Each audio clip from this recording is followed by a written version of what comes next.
बच्चों, मैं संजीव शुक्ला आपको जेआरएस एकेडमी में स्वागत करता हूं।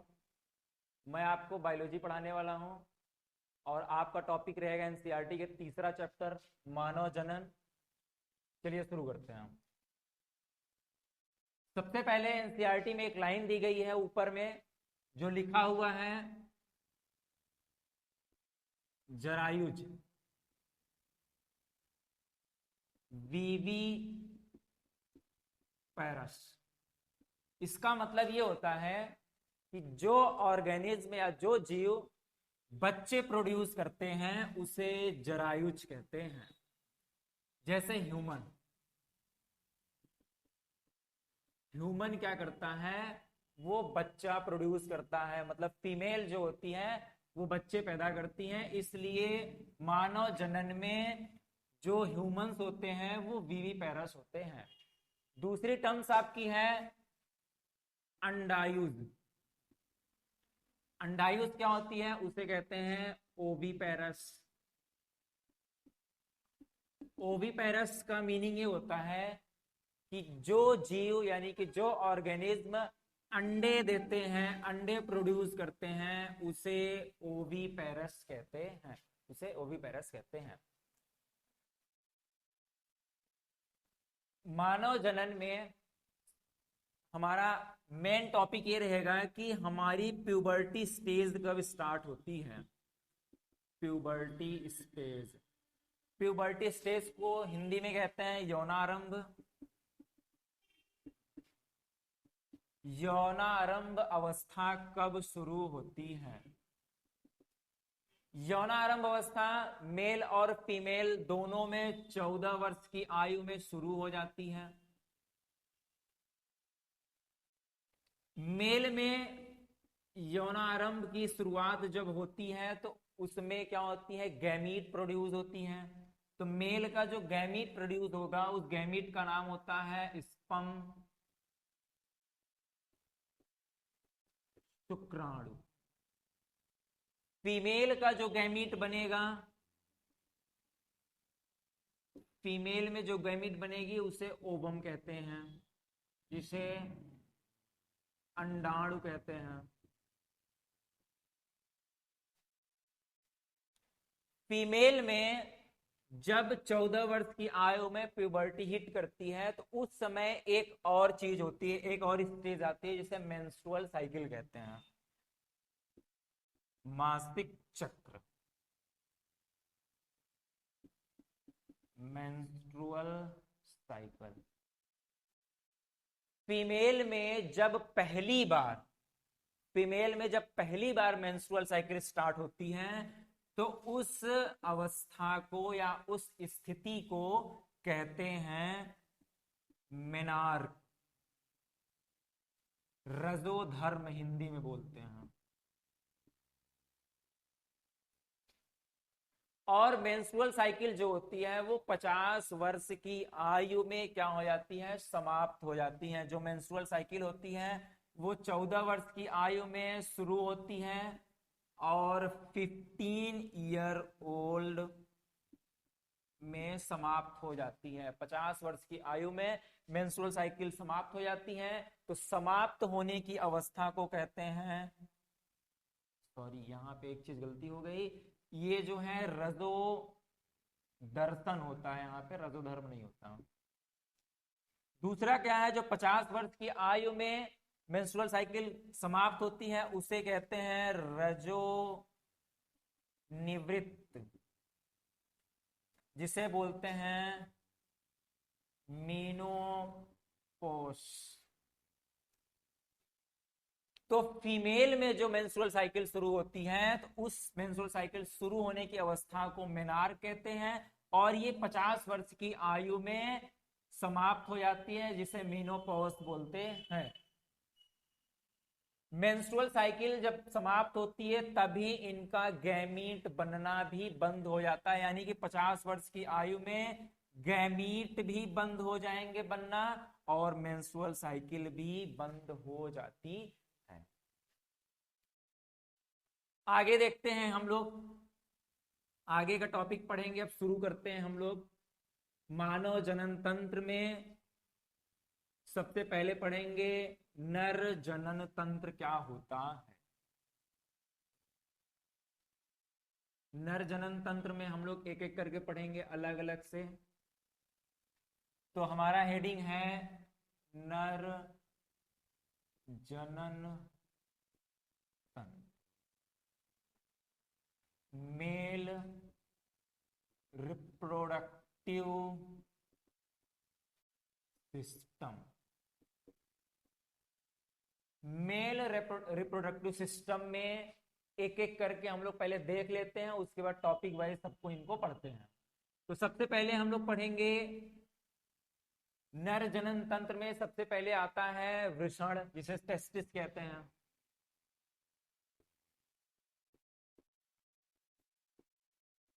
नंबर दूसरे पे आता है आपका सहायक नलिका। सहायक नलिका या सहायक नलिका भी हम कह सकते हैं। इसे इंग्लिश में बोलते हैं एसेसरी डक्ट।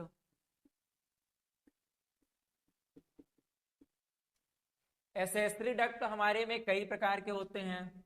जैसे आपका एसेसरी डक्ट में आ जाएगा, सबसे पहले आ जाएगी वृषण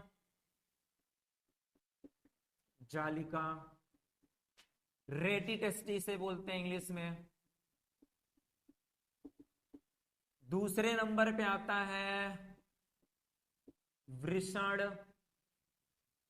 सॉरी, दूसरे नंबर पे आता है शुक्र वाहिकाएं, जिसे बोलते हैं वासा इफ्रेंसिया। तीसरे नंबर पे आता है आपका अधिवृषण, जिसे बोलते हैं इंग्लिश में एपीडीडाइमिस।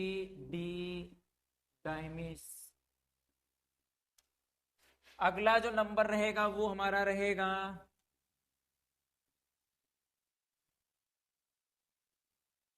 शुक्रवाहक, वास डिफरेंस। उसके बाद आती है हमारी तीसरे नंबर की जो जनन तंत्र होती है, नर जनन तंत्र तीसरे नंबर की जो होती है वो आती है सहायक ग्रंथि। सहायक ग्रंथि को इंग्लिश में बोलते हैं accessory ducts, sorry accessory gland कहते हैं। ये भी तीन टाइप्स के होते हैं। पहला जो होता है वो आपका शुक्राशय होता है। शुक्राशय को इंग्लिश में बोलते हैं सेमिनल वेसिकल। दूसरा नंबर आता है प्रोस्टेट ग्रंथि।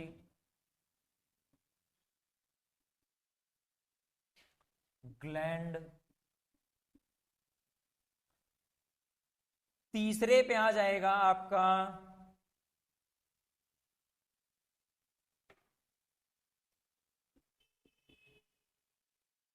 Cowper gland.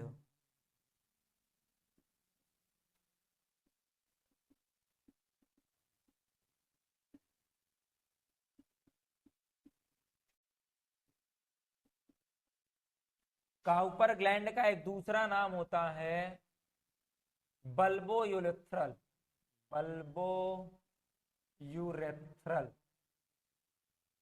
ग्लैंड। ये इसका दूसरा नाम है काउपर ग्लैंड का। उसके बाद चौथे नंबर पे आता है बाह्य जननांग।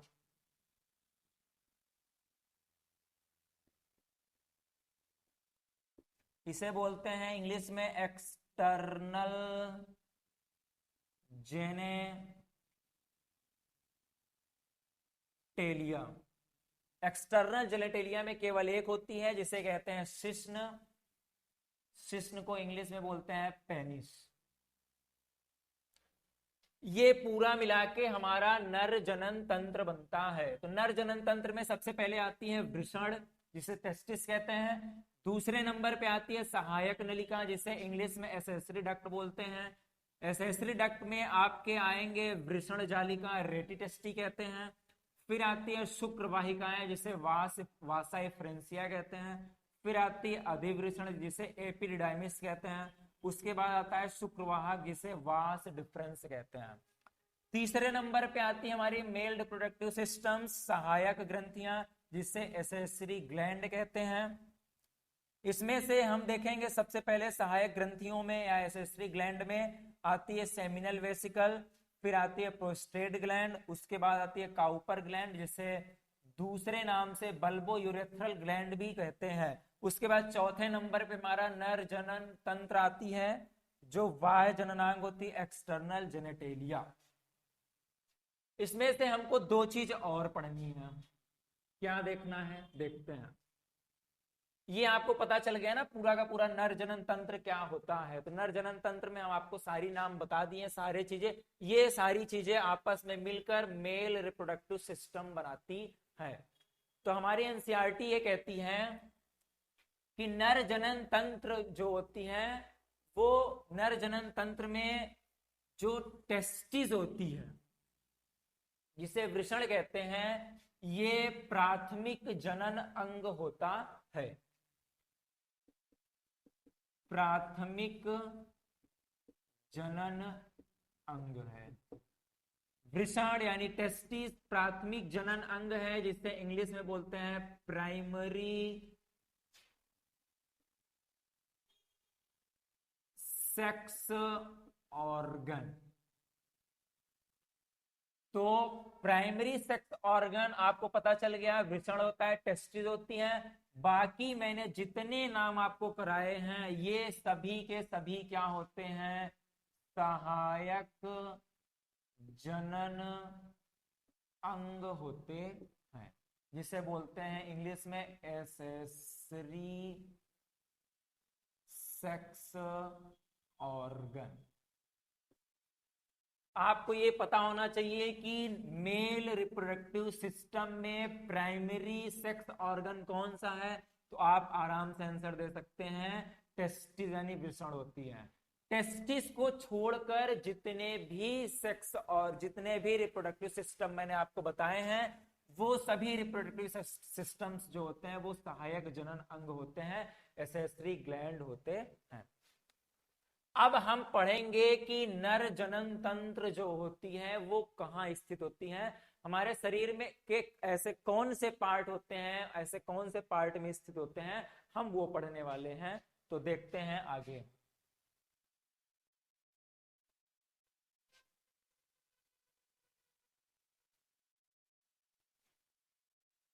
आपको पता होगा कि हमारा शरीर जो होता है वो 3 भागों में बटा होता है। कौन कौन से भाग, देखते हैं। सबसे पहला होता है सिर, दूसरा होता है वक्ष, जिसे थोरोसिस कहते हैं। फिर तीसरा होता है उदर भाग। तो जो उदर भाग होता है, जिसे एब्डोमिनल कैविटी कहते हैं, उस एब्डोमिनल कैविटी के नीचे, यानी कि सबसे नीचे वाली पोर्शन होती है, जिसे पेल्विक रीजन कहते हैं या श्रोणी भाग कहते हैं, उस श्रोणी भाग में नर जनन तंत्र स्थित होता है। देखो, ये मान लो कि एब्डोमिनल कैविटी है। एब्डोमिनल कैविटी में ये हमारा जो होता है टेस्टिस जो होती है,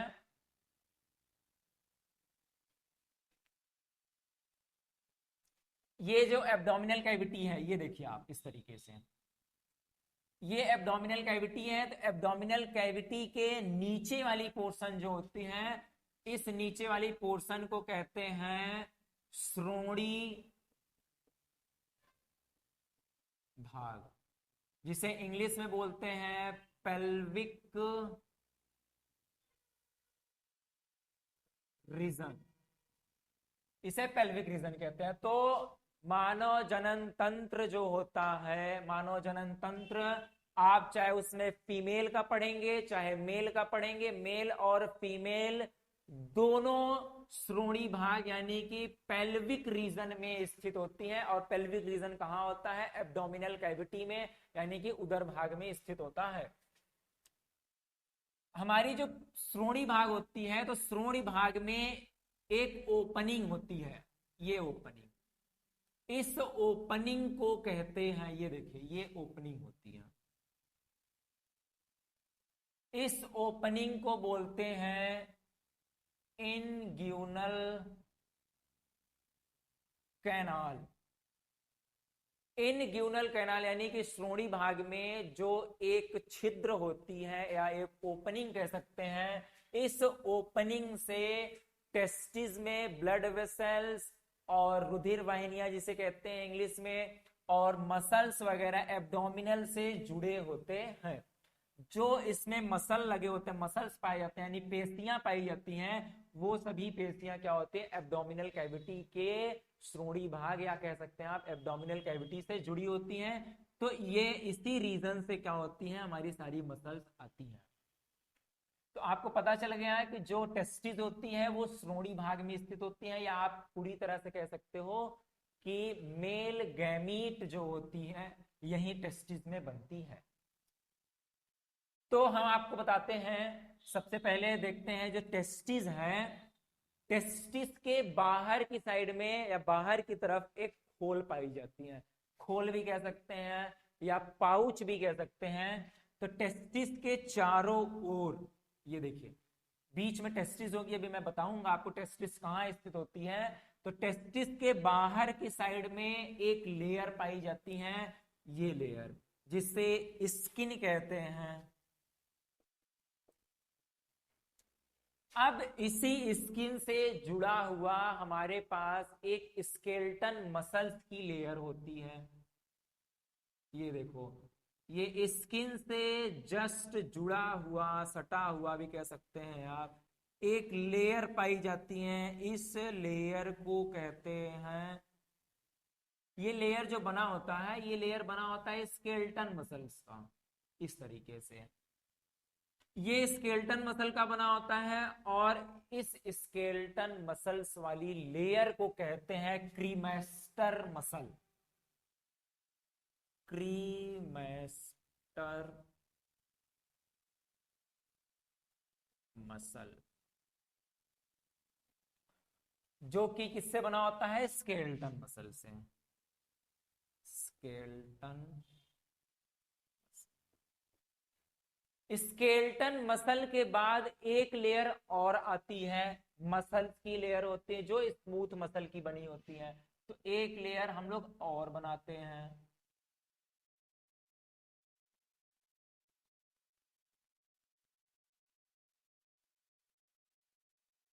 इस तरीके से एक लेयर और बन जाती है। ये लेयर जो होती है, इस लेयर का नाम होता है डार्टोस मसल्स,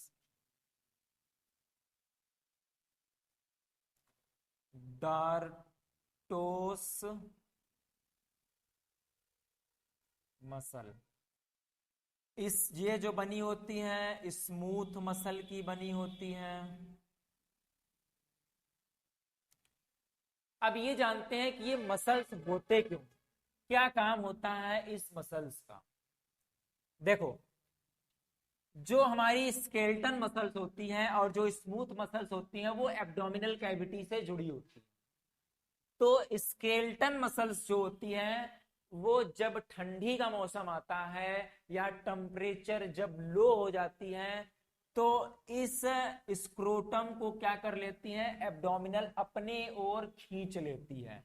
यानी कि जो आपकी क्रीमेस्टर मसल होती है, क्रीमेस्टर मसल्स स्क्रोटम को अपनी ओर खींचती है, ये होता है स्केलेटन मसल्स का काम। दूसरा जो होता है वो डार्टोस मसल्स का होता है। डार्टोस मसल्स क्या करते हैं?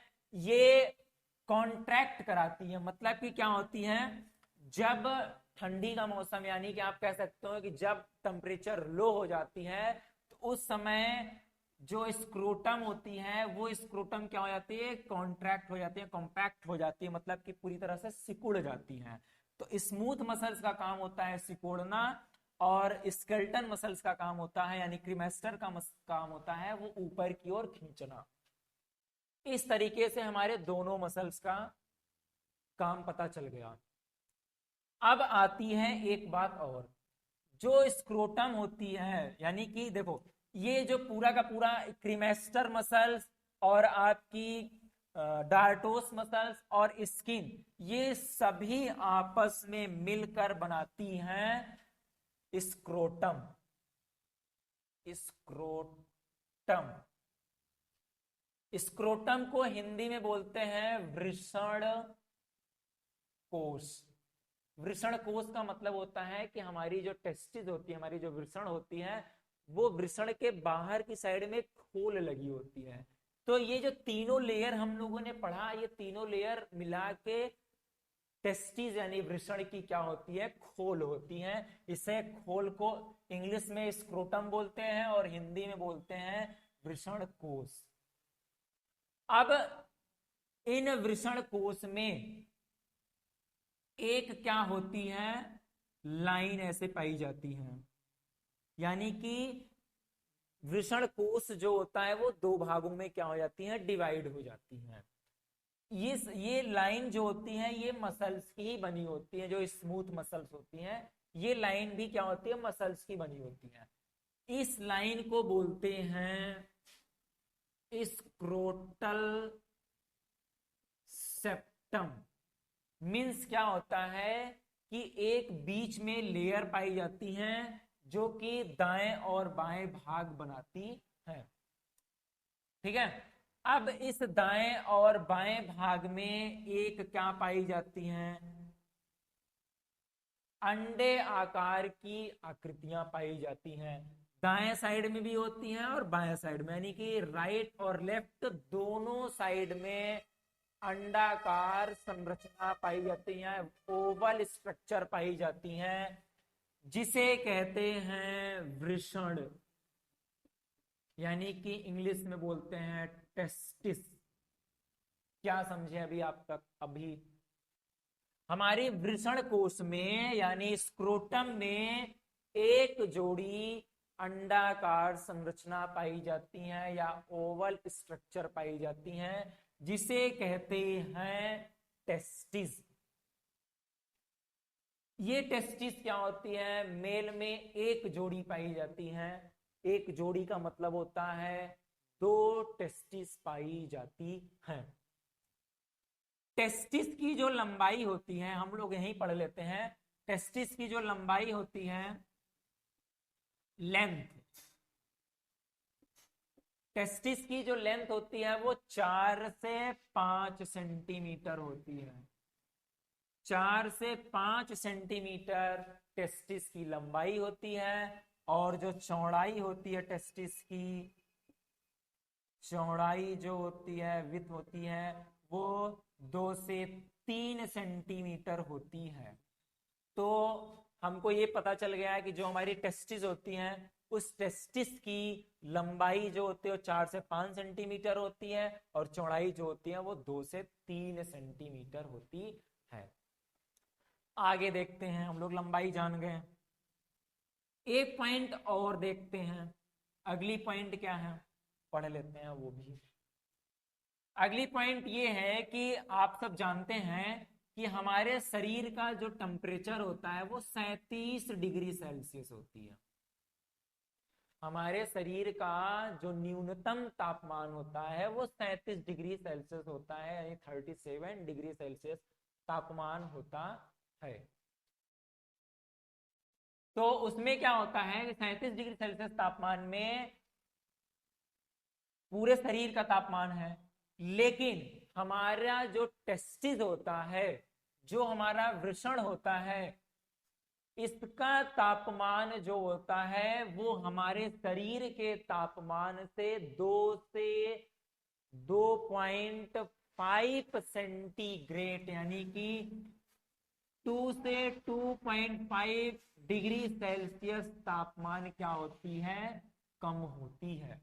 हमारे शरीर का तापमान 37 डिग्री सेल्सियस होता है, और उस 37 डिग्री सेल्सियस तापमान से 2 से यानी कि 2 से 2.5 डिग्री सेल्सियस तापमान हमारे टेस्टिस का कम होता है। यानी कि अगर हम लोग 34 से ऐसे समझ सकते हो कि ये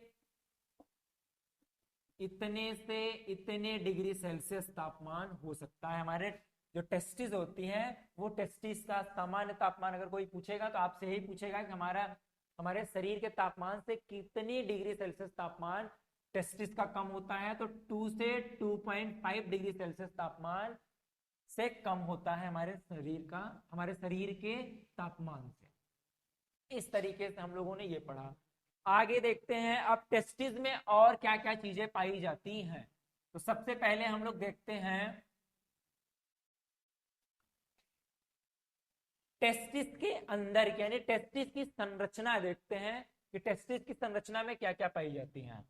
हमारे टेस्टिस में यानी वृषण में बहुत सारी लोब पाई जाती हैं, या कह सकते हो आप कंपार्टमेंट पाई जाती हैं, छोटी छोटी ऐसे लोब पाई जाती हैं प्रत्येक टेस्टिस का मतलब होता है दोनों टेस्टिस में बहुत सारी लोब का मतलब ये होता है कि एक टेस्टिस में इन लोब की संख्या 250 होती है, और इस प्रकार दोनों टेस्टिस में लोब की संख्या कितनी हो जाएगी, 500 हो जाएगी। यानी कि 250 लेफ्ट वाले टेस्टिस में और 250 राइट वाले टेस्टिस में, दोनों टेस्टिस में लोबों की संख्या क्या हो जाएगी, 500 हो जाएगी। तो इस प्रकार जो होता है हमारे टेस्टिस में 250 लोब्स पाए जाते हैं। ठीक है, और इन प्रत्येक लोब में आप समझ सकते हो प्रत्येक टेस्टिस में, ये टेस्टिस ये है, एक टेस्टिस ये है, दोनों टेस्टिस में 250 संख्या में 250 संख्या में दोनों मिला के 500 संख्या में क्या होती हैं, लोब पाई जाती हैं। और प्रत्येक लोब यानी कि जितने लोब हैं, इन लोब का नाम क्या होता है, देखो इस लोब का नाम होता है टेस्टिकुलर लोब्यूल्स। जो छोटे छोटे कंपार्टमेंट यानी छोटे छोटे लोब पाए जाते हैं, उन लोब का नाम होता है टेस्टिकुलर लोब। यानी कि इंग्लिश में इसे बोलते हैं, हिंदी में बोलते हैं वृषण पाली, इसे बोलते हैं वृषण पाली। अब प्रत्येक वृषण पाली में ध्यान से समझिएगा, प्रत्येक वृषण पाली में इसमें सभी प्रत्येक वृषण पाली में 1 से 3 की संख्या में नलिका पाई जाती है, नली पाई जाती है आप कह सकते हो। मतलब एक टेस्टिकुलर लोब्यूल में 1 से 3 की संख्या में क्या पाई जाती हैं, नली पाई जाती हैं। इस तरीके से आप देख सकते हैं, ये देखिए ऐसे, इस तरीके से आप 1 भी बना सकते हो, 2 भी बना सकते हो, या 3 भी बना सकते हो। तो जहां आपको स्पेस अच्छा लगे वहां आप 3 भी कर सकते हो। ये देखिए इस तरीके से पूरा का पूरा आपका प्रत्येक लोब में, ईच टेस्टिकुलर लोब्यूल में क्या पाई जाती हैं, आपकी नली पाई जाती हैं। और उन नलिकाओं को कहते हैं, मतलब कि जो आपकी ये नलिकाएं होती हैं, इस नलिका को बोलते हैं सेमिनी फेरस ट्यूब्यूल्स। इसे हिंदी में बोलते हैं शुक्रजन नलिका, शुक्रजन नलिका। क्या समझे अभी तक? अभी तक ये था कि एक आपकी टेस्टिस है, टेस्टिस की संख्या जो है 2 है, और प्रत्येक टेस्टिस में 250 की संख्या में छोटे छोटे लोब पाए जाते हैं। उन लोब को टेस्टिकुलर लोब कहते हैं, वृषणपाली हिंदी में कहते हैं। और प्रत्येक वृषणपाली या प्रत्येक टेस्टिकुलर लोब में 1 से 3 की संख्या में छोटी छोटी नलिकाएं पाई जाती हैं। इन नलिकाओं को सेमिनिफेरस ट्यूब्यूल कहते हैं। इनकी जो संख्या हम लिख देते हैं 1 से 3 होती है, मतलब 1 से 3 के बीच में होती है। अब हम आगे पढ़ेंगे, क्या पढ़ेंगे आगे? जो आपकी लोब है, इस लोब का हम टीएस करते हैं। टीएस आपको पता होगा, ट्रांसफर सेक्शन यानी अनुप्रस्थ काट। अगर कोई भी चीज है, जैसे मान लो सपोज दैट कि आपकी ये मार्कर लगा हुआ है, पेन है, अगर इसको हमको काटना है तो इसको ऐसे ऐसे अगर हम करके काटेंगे तो इसे अनुप्रस्थ काट कहते हैं। इस प्रकार से हमारा जो टेस्टिकुलर लोब होगा, उस टेस्टिकुलर लोब को हम इस तरीके से काटेंगे। तो आइए देखते हैं कैसे काटेंगे। चलिए देखते हैं।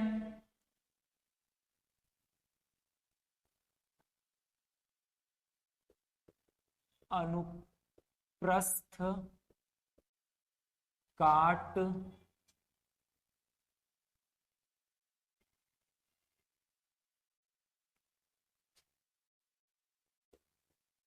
ट्रांसफर सेक्शन किसका अनुप्रस्थ काट है, इसको देखते हैं। अभी हमने आपको बताया था अनुप्रस्थ काट वृषणपाली का।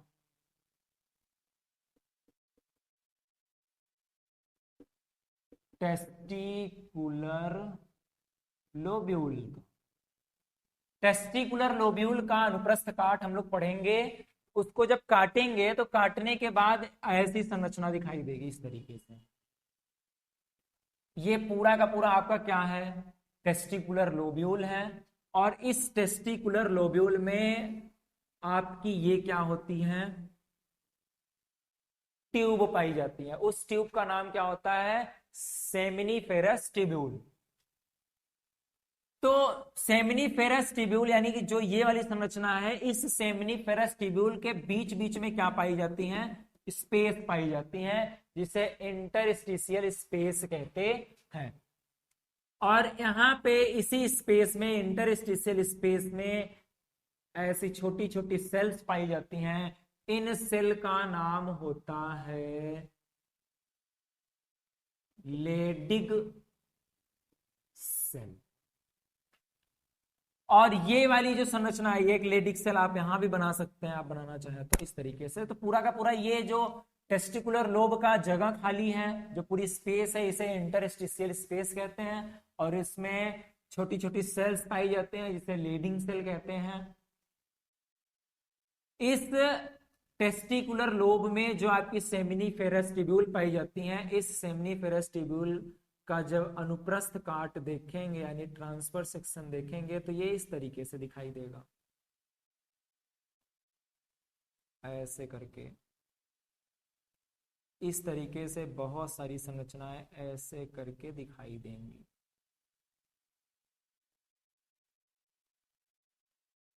इस तरीके से तो आप देख रहे होंगे, ये देखिए बीच में जगह खाली है, इधर वाले ये इस वाले पार्ट को क्या कहते हैं, ये देखते हैं। ये इस वाले पार्ट को बोलते हैं स्पर्मेटोगोनिया। स्पर्मेटोगोनिया मीन्स ये होता है कि यहीं पे स्पर्म यानी कि शुक्राणु का निर्माण होता है। तो हमने आपको बताया था कि शुक्राणु जो होते, जो शुक्राणु यानी कि गैमीट है, मेल का जो गैमीट होता है वो टेस्टिस में बनता है। तो टेस्टिस के अंदर जो वृषणपाली पाई जाती है, उस वृषणपाली का जब हम लोग सेक्शन करेंगे, तो सेक्शन करने के बाद जो ट्यूब होती है, उस ट्यूब में देखेंगे तो यहाँ छोटी छोटी स्पेस पाई जाती हैं। इस स्पेस को बोलते हैं स्पर्मेटोगोनिया। और ये बड़े बड़े जो पोर्शन दिखाई देते हैं, ये वाले सब बड़े बड़े पोर्शन, इसे बोलते हैं Sertoli cell. Sertoli cell, Sertoli cell को क्या कहते हैं, इसका काम क्या होता है? जो आपकी सर्टोली सेल होती है, सर्टोली सेल का काम होता है कि जब स्पर्मेटोगोनियम में, यानी कि जो स्पर्मेटोगोनिया है या स्पर्मेटोगोनियम भी कह सकते हो, इसमें जब शुक्राणु बनते हैं तो उस समय सर्टोली सेल इनको क्या करता है? न्यूट्रिशन प्रोवाइड कराता है, यानी कि भोजन प्रदान करता है स्पर्मेटोगोनिया के अंदर स्पर्म को। तो स्पर्मेटोगोनियम में जब शुक्राणु बनते हैं तो सर्टोली सेल क्या करता है? इनको न्यूट्रिशन प्रोवाइड कराता है। अब आते हैं हम लोग, देखते ये हैं कि जो स्पर्मेटोगोनियम में शुक्राणु का निर्माण होता है वो कब स्टार्ट होता है। अभी मैं वीडियो की शुरुआत में तुरंत पहले ही बता दिया था कि जो हमारी प्यूबर्टी स्टेज होती है, यानी कि यौना आरंभ जो होती है, वो 14 वर्ष की आयु में शुरू होती है। 14 वर्ष की आयु में प्यूबर्टी स्टेज स्टार्ट हो जाती है। लेकिन ये स्टार्ट कैसे होते हैं इसको पढ़ेंगे। जब 14 वर्ष की आयु में प्यूबर्टी स्टेज स्टार्ट होती है तभी क्या होती है? स्पर्मेटोगोनियम क्या बनाती हैं? स्पर्म का निर्माण करती हैं, शुक्राणुओं का निर्माण करती हैं। तो ये शुक्राणु कब बनेंगे इसके बारे में हम लोग पढ़ेंगे ये प्यूबर्टी स्टेज में। प्यूबर्टी स्टेज पहले पढ़ेंगे, उसके बाद हमको पता चल जाएगा कि 14 वर्ष की आयु में ही क्यों शुक्राणुओं का निर्माण होता है। तो हम आपको बता देते हैं, सबसे पहले ये जान लेते हैं कि जब शुक्राणुओं का निर्माण होता है तो उस समय हमारे शरीर में प्यूबर्टी स्टेज स्टार्ट हो जाती है। तो प्यूबर्टी स्टार्ट जब होती है तो हार्मोन्स जो होते हैं वो हार्मोन्स निकलना स्टार्ट करते हैं।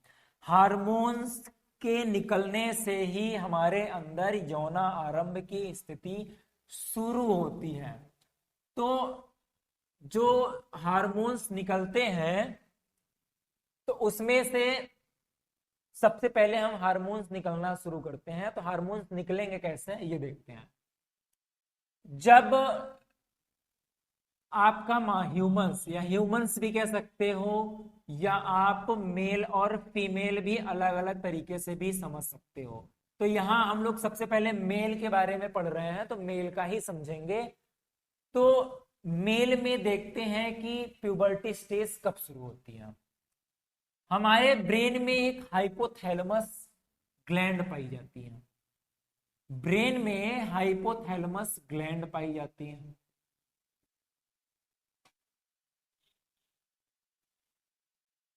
ग्लैंड, हाइपोथैलेमस ग्लैंड क्या करती है? हार्मोन रिलीज करती है।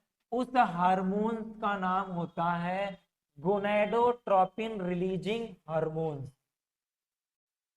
गोनेडोट्रोपिन रिलीजिंग हार्मोन्स, इसे बोलते हैं GnRH। तो हाइपोथैलेमस क्या किया?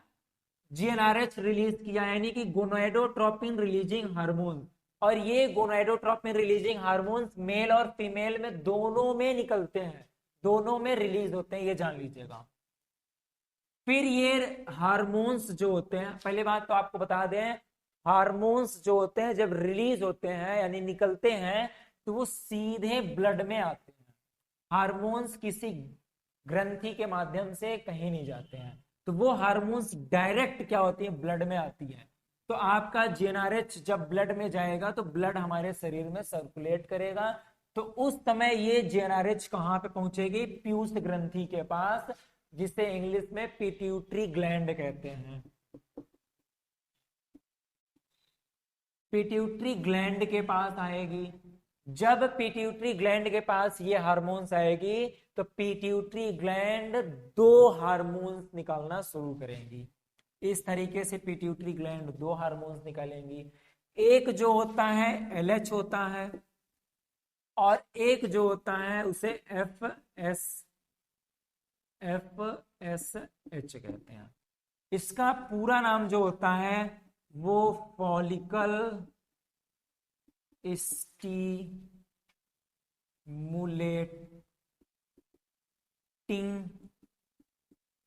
हार्मोन्स है।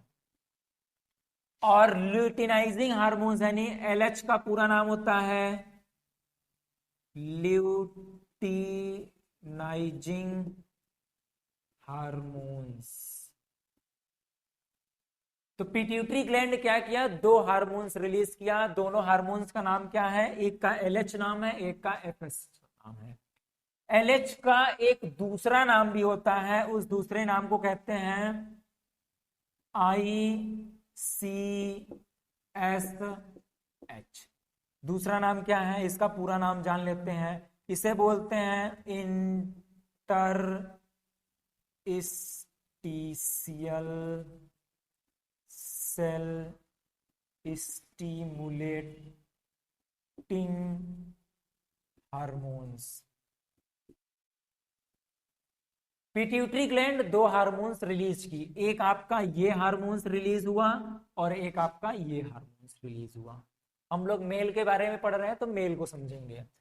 तो ये एलएच जो होती है, जब पिट्यूटरी ग्लैंड इसको रिलीज कर दी तो एलएच क्या होती है, वो टेस्टिस के पास जाती है।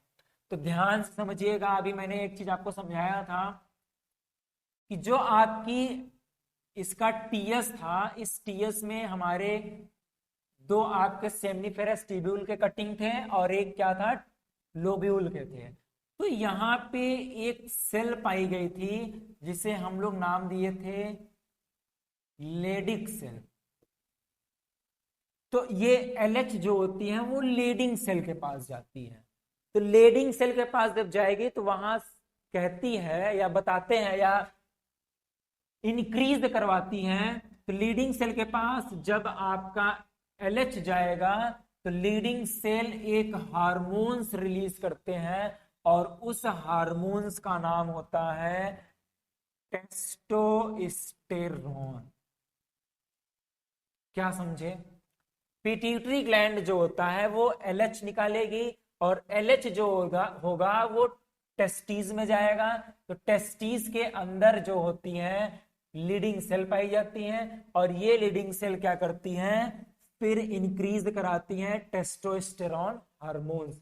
और जब टेस्टोस्टेरोन हार्मोन्स इंक्रीज हो जाएगा यानी निकलना शुरू हो जाएगा तो ये हार्मोन्स हमारे पूरे शरीर में क्या हो जाते हैं, ब्लड के थ्रू पहुंचने लगते हैं। और जब हमारे पूरे शरीर में पहुंचते हैं तब मेल के अंदर क्या हो जाती है, प्यूबर्टी स्टार्ट हो जाती है यानी यौनारंभ की स्थिति शुरू हो जाती है। और उस समय क्या होता है कि हमारे मेल के अंदर बहुत सारे बदलाव आने लगते हैं, जैसे दाढ़ी का आना, मूछ का आना, आवाज का भारीपन हो जाना, और क्या हो जाता है, शुक्राणु का निर्माण भी शुरू हो जाता है यानी कि स्पर्म फॉर्मेशन शुरू हो जाता है। ये सारी चीजें क्या हो जाती है, हार्मोन्स के निकलने से बहुत सारी चीज हमारे शरीर में बदलाव होने लगते हैं। अब ये लीडिंग सेल क्या करती हैं, हार्मोन्स जब टेस्टोस्टेरोन निकालती हैं तो ये यहां पे जाएंगी। तो यहां पे आपको मैंने अभी ऐसे पकड़ के संरचना बताया था इस तरीके से।